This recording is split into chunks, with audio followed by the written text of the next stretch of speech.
Aujourd'hui, le 14 août 2024. Première lecture. Marque d'une croix au front ceux qui gémissent sur toutes les abominations qu'on commet à Jérusalem. Lecture du livre du prophète Ézéchiel. J'entendis le Seigneur Dieu me crier d'une voix forte. Ils sont tout proches, les châtiments de Jérusalem. Et chacun tient à la main son arme de mort. Alors 6 hommes s'avancèrent, venant de la porte supérieure, celle qui est du côté nord. Chacun tenait à la main son arme de destruction. Au milieu d'eux, un homme, vêtu de lin, portant à la ceinture une écritoire de scribe. Ils s'avancèrent, et s'arrêtèrent près de l'autel de bronze.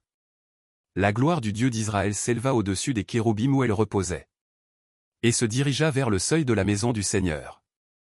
Alors le Seigneur appela l'homme vêtu de lin, portant à la ceinture une écritoire de scribe. Il lui dit: passe à travers la ville, à travers Jérusalem, et marque d'une croix au front ceux qui gémissent et qui se lamentent sur toutes les abominations qu'on y commet. Puis j'entendis le Seigneur dire aux autres: passez derrière lui à travers la ville, et frappez. N'ayez pas un regard de pitié, n'épargnez personne. Vieillards et jeunes gens, jeunes filles, enfants, femmes, tuez-les, exterminez-les. Mais tous ceux qui sont marqués au front, ne les touchez pas. Commencez l'extermination par mon sanctuaire. Ils commencèrent donc par les vieillards, qui adoraient les idoles à l'entrée de la maison du Seigneur. Le Seigneur ajouta: rendez impure cette maison. Emplissez les cours de cadavres. Puis sortez. Ils sortirent donc et frappèrent à travers la ville. La gloire du Seigneur quitta le seuil de la maison, et s'arrêta au-dessus des kéroubim. Ceux-ci déployèrent leurs ailes. Je les vis partir en s'élevant de terre, et les roues avec eux. Ils s'arrêtèrent à l'entrée de la porte orientale de la maison du Seigneur. La gloire du Dieu d'Israël était au-dessus d'eux. C'étaient les vivants que j'avais vus, au-dessous du Dieu d'Israël, près du fleuve Kébar. Et je reconnus que c'étaient des kéroubim. Chacun avait 4 faces et 4 ailes, et une forme de mains humaines sous ses ailes.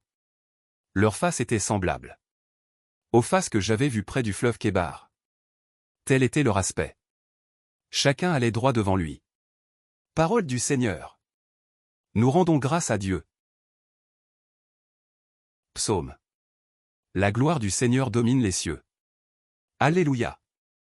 Louez, serviteurs du Seigneur. Louez le nom du Seigneur.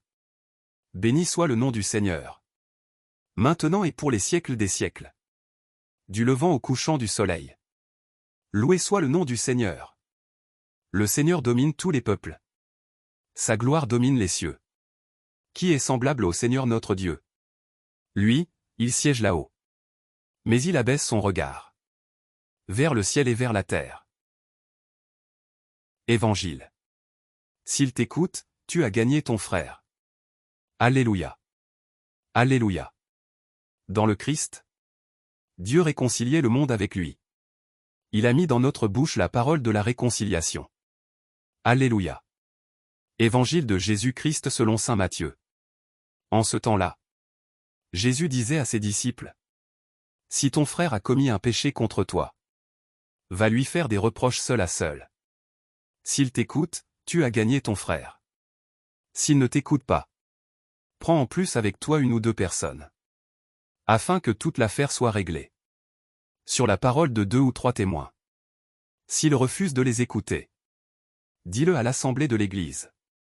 S'il refuse encore d'écouter l'Église, considère-le comme un païen et un publicain. Amen, je vous le dis. Tout ce que vous aurez lié sur la terre sera lié dans le ciel. Et tout ce que vous aurez délié sur la terre sera délié dans le ciel. Et pareillement, amen, je vous le dis. Si 2 d'entre vous sur la terre se mettent d'accord pour demander quoi que ce soit, ils l'obtiendront de mon Père qui est aux cieux. En effet, quand 2 ou 3 sont réunis en mon nom, je suis là, au milieu d'eux. Acclamons la parole de Dieu. Louange à toi Seigneur Jésus.